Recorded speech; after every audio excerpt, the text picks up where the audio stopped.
ఓం శ్రీ మహాగణాధిపతయే నమః. శ్రీమాత్రే నమః. ఆనంద నిలయం ఛానల్ ప్రేక్షకులందరికీ నా నమస్కారం.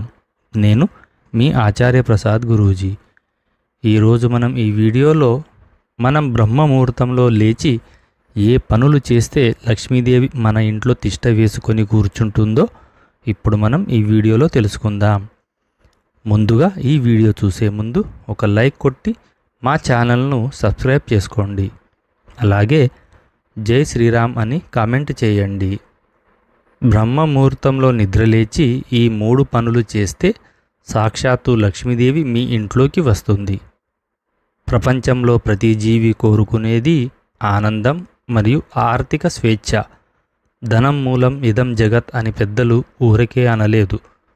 మనం బ్రతకాలి అన్నా, ధర్మం చేయాలి అన్నా, ఆఖరికి చావాలి అన్నా కూడా డబ్బు ఎంతో ముఖ్యం. బ్రహ్మ ముహూర్తంలో నిద్రలేచి ఈ 3 పనులు చేస్తే సాక్షాత్తు లక్ష్మీదేవి మీ ఇంట్లోకి వస్తుంది. మనం బ్రతకాలి అన్నా, ధర్మం చేయాలి అన్నా, ఆఖరికి కడుపు నిండా తినాలి అన్నా కూడా లక్ష్మీదేవి యొక్క కటాక్షం ఉండాలి. అయితే మీరు గమనించండి, కొందరి ఇళ్లల్లో ఎంత సంపాదించినా డబ్బు నిలవదు. డబ్బు చేతికి వచ్చినట్టే వచ్చి నీళ్లలాగా ఖర్చయిపోతుంది. అప్పులు కూడా బాగా పెరుగుతాయి. ఇంట్లో అసలు ప్రశాంతత ఉండదు. దీనికి కారణం వారి జాతకం బాగా లేకపోవడం కాదు. మన ఋషులు, యోగులు శతాబ్దాల క్రితమే ఒక రహస్యాన్ని కనిపెట్టారు. మనిషి తలరాతను మార్చే శక్తి కాలానికి ఉంది. అందులోనూ సూర్యోదయానికి ముందు ఉండే సమయం అంటే బ్రహ్మ ముహూర్తం అత్యంత శక్తివంతమైనది. బ్రహ్మముహూర్తం అంటే సృష్టికర్త అయిన బ్రహ్మ సమయం. ఆ సమయంలో విశ్వం నిండా ఒక అద్భుతమైన దైవిక శక్తి ప్రవహిస్తూ ఉంటుంది. ఆ సమయంలో నిద్రలేచి మన పెద్దలు సూచించిన నిర్దిష్టమైన పనులను ఎవరైతే ఆచరిస్తారో వారు ఆ విశ్వశక్తిని తమ సొంతం చేసుకుంటారు. వారి ఇల్లు లక్ష్మీదేవి యొక్క నిలయంగా మారుతుంది. ఆ 3 పనులు ఏమిటి? వాటిని అసలు ఎందుకు చేయాలి? ఒకవేళ ఈ 3 పనులు చేయకపోతే ఏం జరుగుతుంది? ఈ విషయాలన్నీ కళ్ళకు కట్టినట్టు ఉండే ఉదాహరణలతో సహా వివరంగా ఇప్పుడు మనం ఈ వీడియోలో తెలుసుకుందాం. బ్రహ్మ ముహూర్తంలో నిద్రలేచి చేయవలసిన మొట్టమొదటి పని కరదర్శనం మరియు భూమాత ప్రార్థన.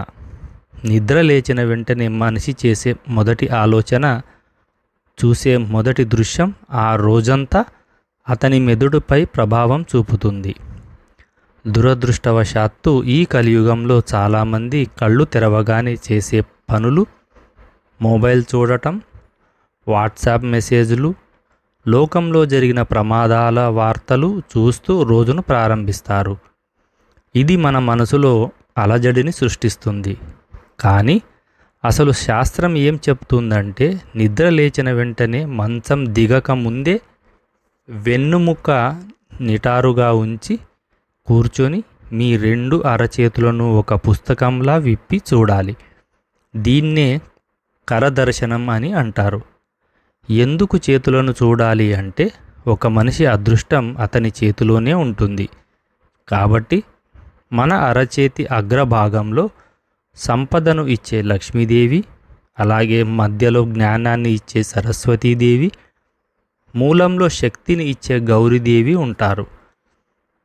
కరాగ్రే వసతే లక్ష్మి, కరమధ్యే సరస్వతి, కరమూలే స్థిత గౌరీ అనే శ్లోకం చదువుతూ చేతులు చూసుకోవడం అంటే, ఈరోజు నా కష్టార్జితం వృధా పోకూడదు, నేను చేసే ప్రతి పనిలో లక్ష్మి సిద్ధించాలి అని మనకు మనమే ఒక సంకల్పం చెప్పుకోవడం.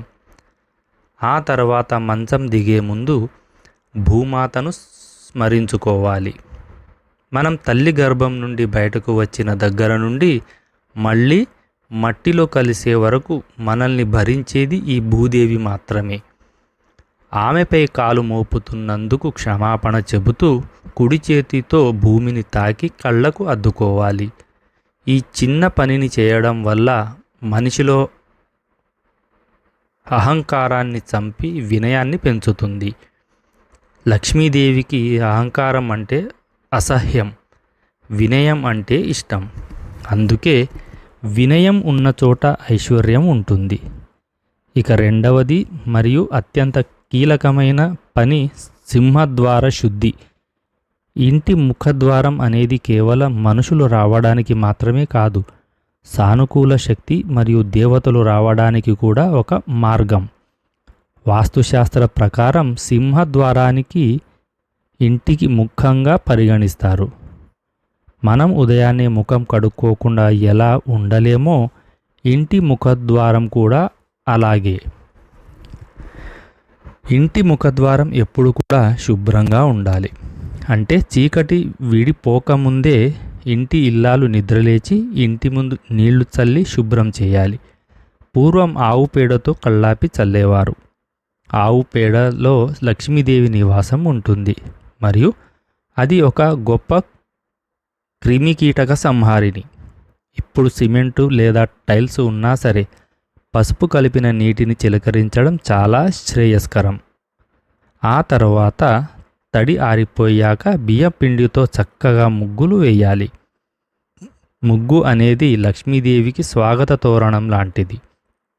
బియ్యం పిండితో ముగ్గు వేయడం వల్ల చిన్న చిన్న చీమలకు, పక్షులకు ఆహారం పెట్టిన పుణ్యం కూడా లభిస్తుంది. దీనినే భూతదయ అని అంటారు. ఈ పనిని సూర్యోదయం అయిన తర్వాత అస్సలు చేయకూడదు. సూర్యుడు వచ్చే సమయానికి ఇంటి ముందు చెత్తా చెదారం ఉంటే సూర్యభగవానుడు ఆ ఇంటిని శపించి వెళ్తాడని, అక్కడ లక్ష్మీదేవికి బదులు అలక్ష్మి ప్రవేశిస్తుందని శాస్త్రాలు చెబుతున్నాయి. ఇంతకీ అసలు ఈ అలక్ష్మి ఎవరు, ఆమె ఎందుకు వస్తుంది? ఈ విషయాల వెనుక మన పద్మపురాణంలో ఒక ఆసక్తికరమైన కథ ఉంది. అది ఇప్పుడు తెలుసుకుందాం. మనలో ప్రతి ఒక్కరికి క్షీరసాగర మథనం గురించి తెలిసే ఉంటుంది. క్షీరసాగర మథనం జరుగుతున్నప్పుడు అమృతం కంటే ముందు, లక్ష్మీదేవి కంటే ముందు సముద్రం నుండి ఆమె అక్క అలక్ష్మి పుట్టింది. అప్పుడు ఆ అలక్ష్మి త్రిమూర్తులను చూసి, స్వామి, ఈ ముల్లోకాలలో నేను ఎక్కడ నివసించాలి? నా నివాస స్థానం చూపించండి అని అడుగుతుంది. అప్పుడు ఆ త్రిమూర్తులు దుస్సహుడు అనే మునితో ఆమెకు వివాహం జరిపించాడు. పెళ్ళి అయిన తర్వాత ఆ ముని ఆమెను తన ఆశ్రమానికి తీసుకెళ్ళాడు. కానీ ఆమె ఆశ్రమంలో అడుగు పెట్టగానే అక్కడ హోమాలు ఆగిపోయాయి, వేదమంత్రాలు వినడం మానేశాయి. ఆమె పవిత్రమైన వాతావరణాన్ని తట్టుకోలేకపోయింది. అప్పుడు ఆ ముని ఆమెతో, దేవి, నీకు ఎలాంటి ప్రదేశం ఇష్టమో చెప్పు, అక్కడికి నేను నిన్ను తీసుకెళ్తాను అని అడిగారు. అప్పుడు ఆ లక్ష్మీదేవి తనకు నచ్చిన ప్రదేశాల గురించి ఇలా చెప్పింది. స్వామి, ఎవరి ఇంటి ముందు అయితే సూర్యోదయ సమయానికి చెత్తా చెదారం ఉంటుందో, ఎవరైతే సూర్యుడు వచ్చిన తర్వాత కూడా నిద్రపోతూ ఉంటారో, ఎక్కడైతే దీపారాధన ఉండదో, ఎక్కడైతే పెద్దలు దేవుళ్ళని దూషిస్తారో అవే నాకు అత్యంత ఇష్టమైన ప్రదేశాలు. అక్కడే నేను శాశ్వతంగా ఉంటానని చెప్పిందట. చూశారా, అలక్ష్మీదేవి మాటలను బట్టి మనకు అర్థమైంది ఏంటంటే, మనం ఇంటిని ఎంత శుభ్రంగా, ఎంత పవిత్రంగా ఉంచుకుంటే ఆమె మన ఇంటి ఛాయలకు కూడా రాదు. సూర్యుడు ఉదయించే సమయానికి మనం ఇంటి వాకిలిని శుభ్రంగా లేకపోతే మనం అలక్ష్మికి స్వాగతం పలికినట్లే. అందుకే మన పెద్దలు కోడి కూత కుయ్యగానే నిద్రలేచి వాకిలి ఊడ్చి ముగ్గులు వేయమని చెప్పేవారు. ఇది కేవలం ఆచారం మాత్రమే కాదు, దరిద్రాన్ని తరిమికొట్టే ఆయుధం. అలాగే గడపకు పసుపు కుంకుమ పెట్టడం మర్చిపోకూడదు. పసుపుతో అలంకరించిన గడప దుష్టశక్తులు ఇంట్లోకి రాకుండా అడ్డుకుంటుంది. చూశారు కదా. ఇక బ్రహ్మముహూర్తంలో చేయవలసిన మూడవ పని ఏంటంటే దీపారాధన. బాహ్యశుద్ధి జరిగిన తర్వాత అంతర్శుద్ధి జరగాలి. అది దీపారాధన వల్ల మాత్రమే సాధ్యమవుతుంది. స్నానం ఆచరించి సూర్యోదయానికి ముందే పూజగదిలో దీపం వెలిగించాలి. తమసోమా జ్యోతిర్గమయ అంటే నన్ను చీకటి నుండి వెలుగులోకి నడిపించు అని అర్థం. రాత్రంతా ఇంట్లో పేరుకుపోయిన తమో గుణాన్ని పారదోలాలంటే అగ్నిని ఆరాధించాలి. ఆవు నెయ్యితో లేదా నువ్వుల నూనెతో వెలిగించిన దీపం ఆ ఇంటి వాతావరణాన్ని పూర్తిగా మార్చేస్తుంది. ఆ దీపపు కాంతిలో ఉండే శక్తి ఇంట్లోని వారి బుద్ధిని వికసింపచేస్తుంది. ఎవరి ఇంట్లో అయితే ఉదయం సాయంత్రం దీపం వెలుగుతుందో ఆ ఇంటి దరిదాపుల్లోకి కూడా దరిద్ర దేవత రాలేదు. ఇక మనం గమనించినట్లయితే దేవుని చూసే ముందు దీపాన్ని చూస్తాం. అంటే దైవత్వాన్ని చూడాలంటే ముందు జ్ఞానం అనే దీపం చూడాలి.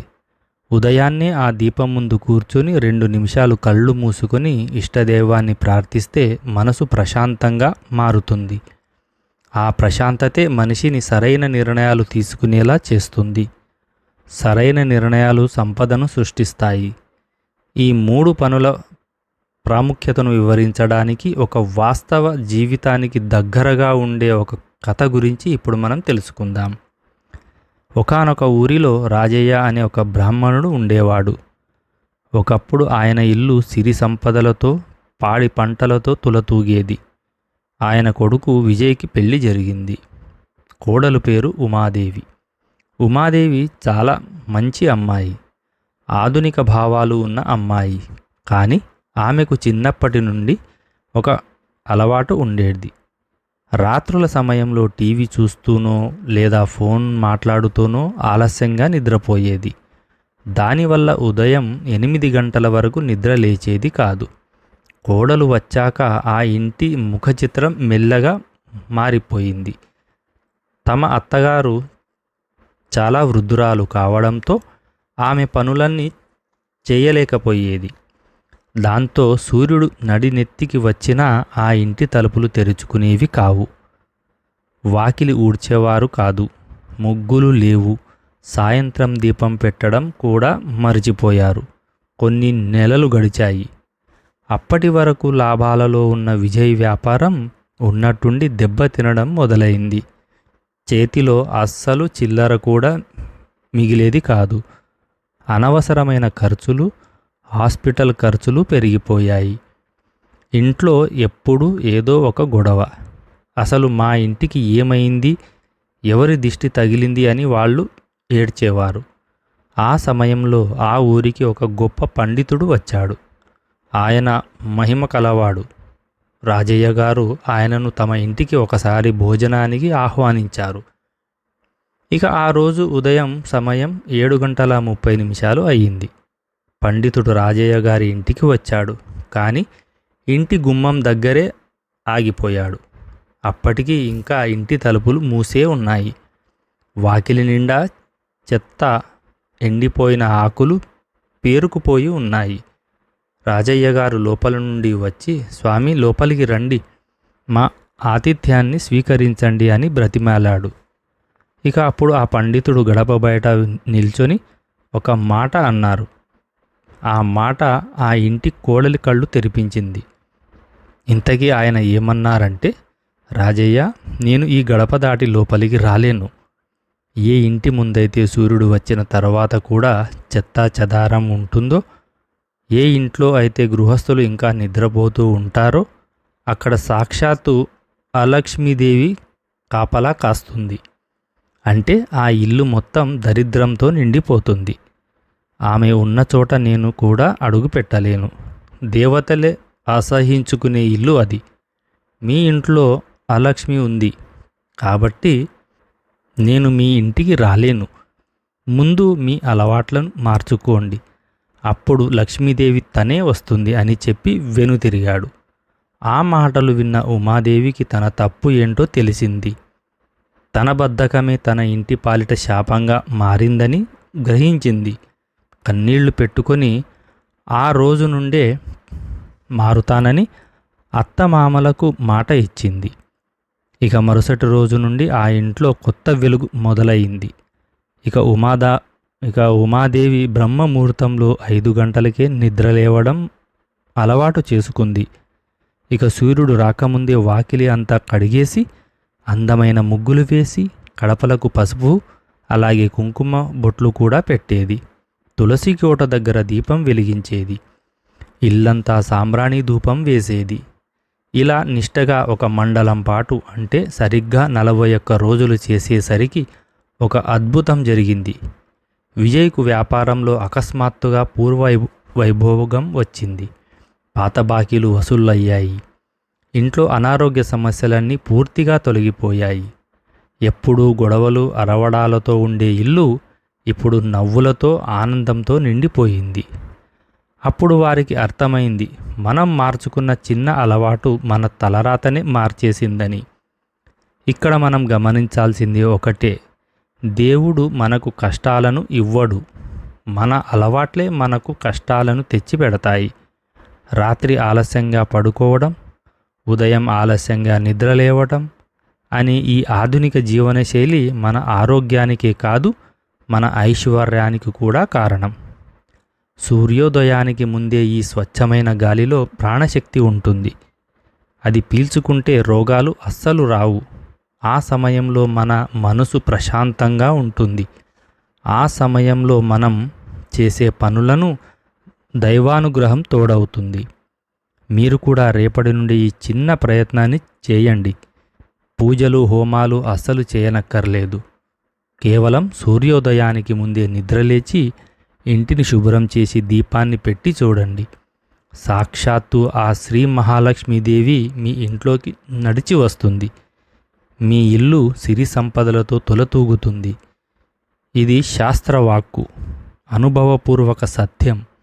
ఎప్పుడైతే ఉమాదేవి తన అలవాట్లను మార్చుకుందో అప్పటి నుండే వారి జాతకం మారడం కూడా మొదలైంది.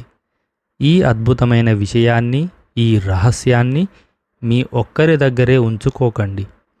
ఈ విషయాన్ని అందరికీ పంచడం కూడా ఒక దానమే. ఈ వీడియో గనుక మీకు నచ్చినట్లయితే, ఈ సమాచారం మీకు ఉపయోగకరంగా అనిపిస్తే తప్పకుండా మీ ఫ్రెండ్స్కి, మీ బంధువులకు కూడా షేర్ చేయండి. బహుశా మీ వల్ల ఒక్కరు మారినా వారి జీవితం బాగుపడితే ఆ పుణ్య ఫలితం కూడా మీకు దక్కుతుంది.